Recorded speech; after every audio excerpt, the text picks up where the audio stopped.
Oi pessoal, aqui é a Letícia e o Denis do Entre Parques BR e a gente está numa expedição por todos os parques nacionais brasileiros, que são 74. A gente saiu em junho de 2021 e o nosso objetivo é conhecer isso tudo e poder mostrar para vocês que quanto mais a gente conhece, mais a gente conserva.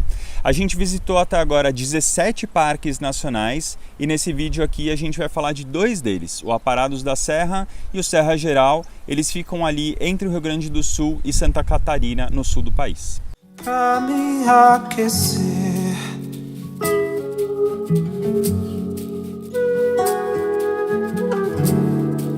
sei é rima pouca, mas é o que deu pra ter.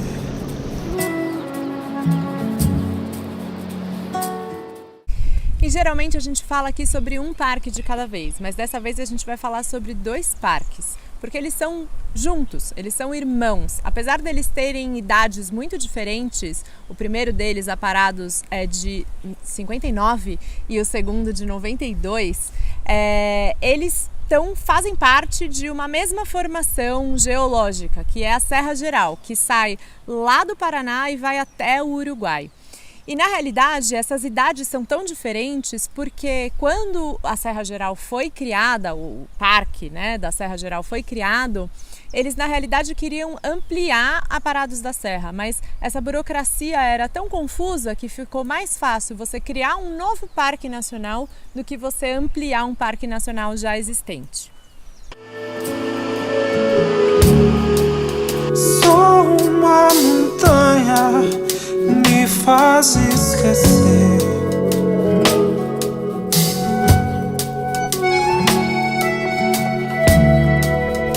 Quando o amor não ganha, quando a dor sabe ser.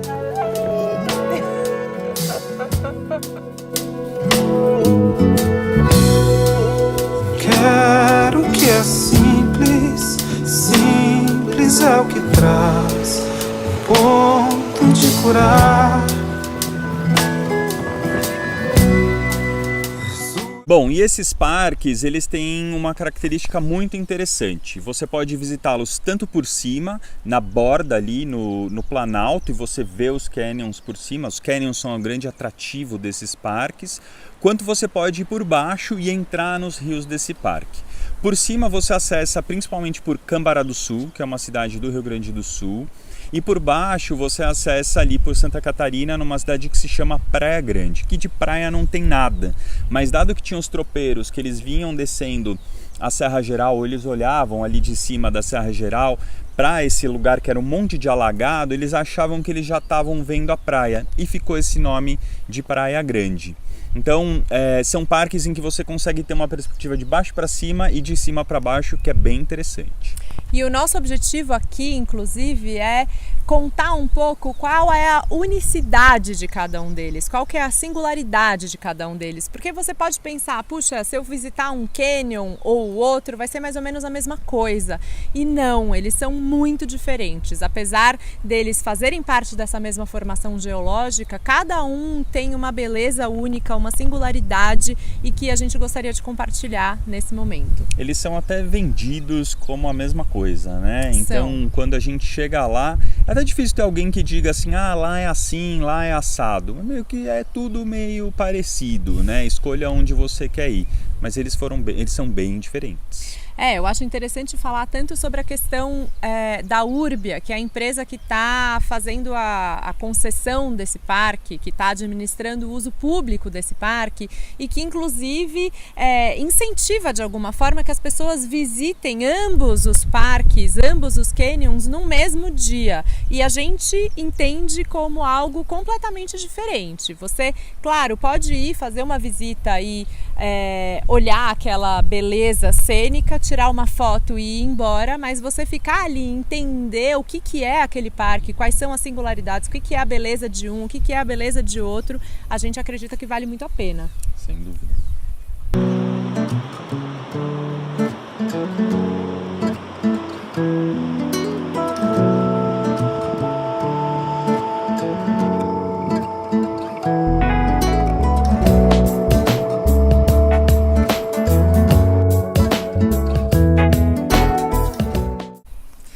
lá em 59, quando a Parados foi formado, junto dele, vários outros parques ao redor do Brasil foram formados. Foi uma leva de parques que foi criada a partir da beleza cênica e não necessariamente por toda a questão da unidade de conservação, de ser um lugar no qual a gente está garantindo que os recursos naturais sejam protegidos, que estudos aconteçam, né, pesquisas aconteçam e que no final das contas uma água chegue para nós, seres da cidade, por exemplo.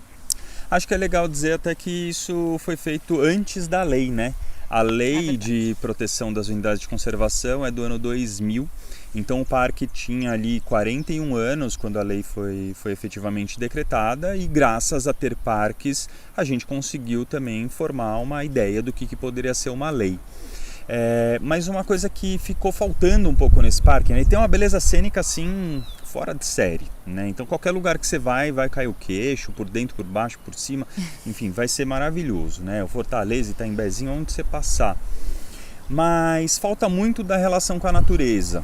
Então não é um parque onde é discutida a questão da mata de araucárias, por exemplo, que é uma mata que está em extinção e que ela estava muito mais presente naquele parque. Hoje ela resiste ali, mas ainda bastante menos do que tinha antes, tem bastante pastagem.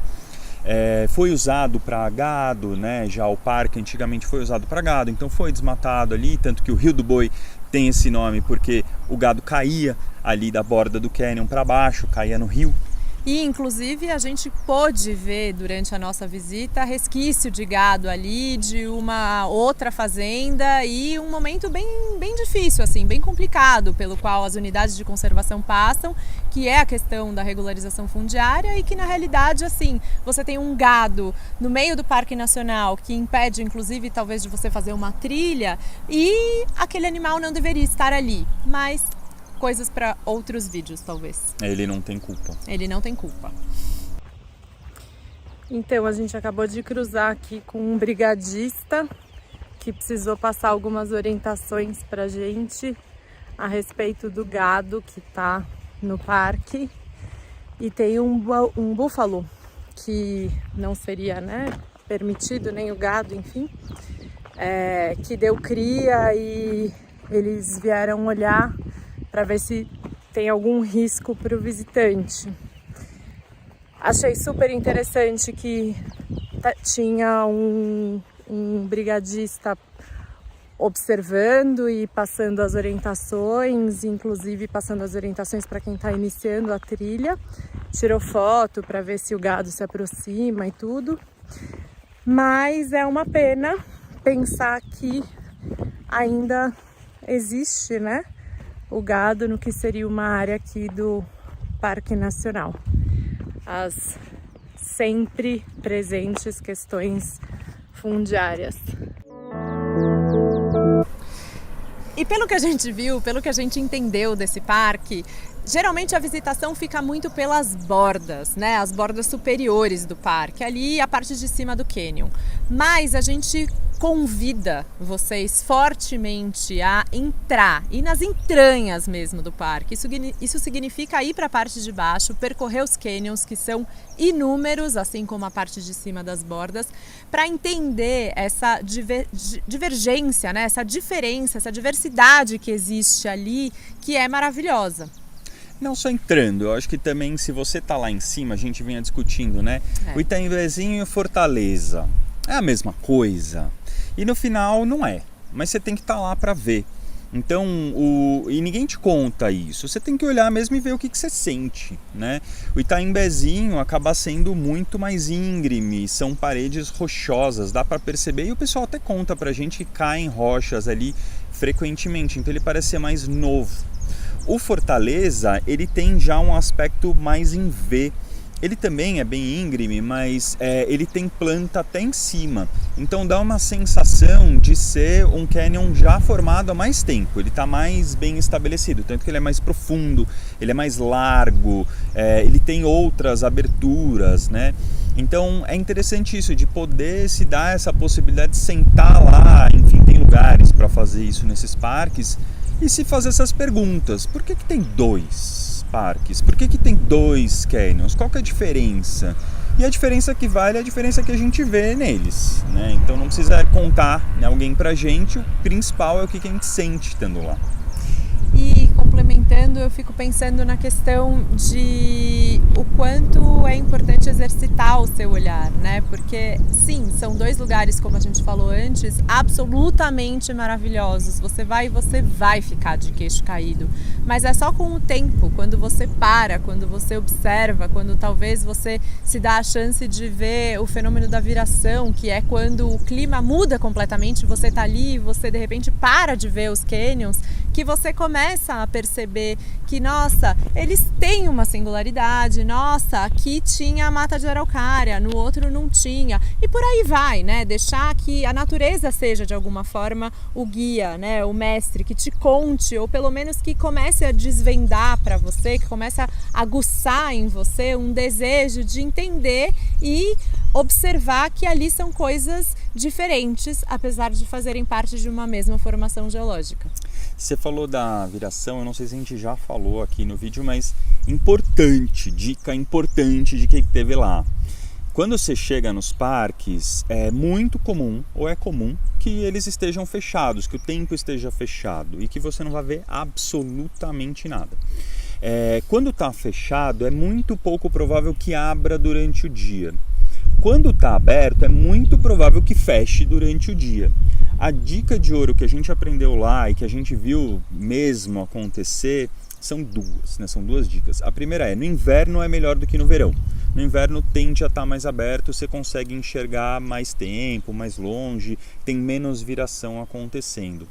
E a outra quanto mais cedo você for, mais chances de ver os canyons abertos e ter aquela visão ampla. Se você for ali pelo meio-dia, a chance vai ser muito baixa, porque você vai ter o canyon que abriu o dia, começou o dia aberto, já fechou, e aquele que começou o dia fechado e continuou fechado. Então, a recomendação o parque abre às 8, o Serra Geral fecha às terças, o Aparados da Serra fecha às segundas, então dá para ir em todos os dias, dá para ir em algum. A dica chega no parque às 8 da manhã em ponto, pergunta pro pessoal, eles vão passar um radinho ali. Se tiver fechado e você tiver outro dia, volta outro dia, não gasta seu dinheiro, não gasta seu tempo, vai fazer outra coisa, tem outras coisas para fazer por ali. Se tiver aberto, não perca tempo, entra logo e vai direto ver, porque pode ser que feche. E só para complementar, a Urbia está com um esquema hoje de, se você compra um ingresso para um dia e você chega lá e está fechado, como acontece bastante, você pode prorrogar esse seu ingresso até 6 dias. Então você compra para segunda-feira e você tem até sábado para usar esse mesmo ingresso, desde que você não entre no parque. Então é muito importante realmente se certificar se vai ter visibilidade ou não. E uma vez que você esteja lá e que tenha efetivamente a visibilidade, saiba que você está sendo agraciado com uma sorte e com um presente mesmo da natureza, porque não são todas as pessoas que vão conseguir ter essa mesma vista que você vai estar vendo.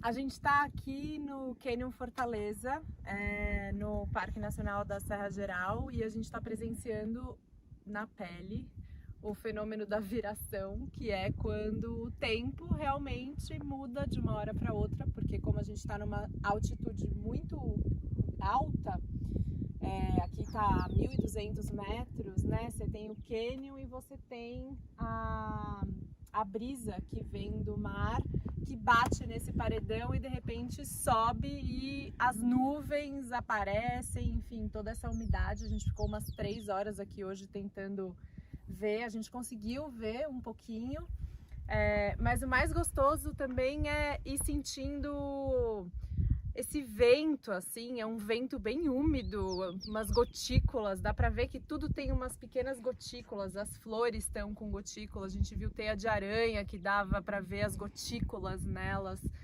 E é isso, né? Faz parte entender e, enfim, saber dessa transformação, assim. Não foi hoje a nossa vista maravilhosa, mas fica o ensejo para a próxima.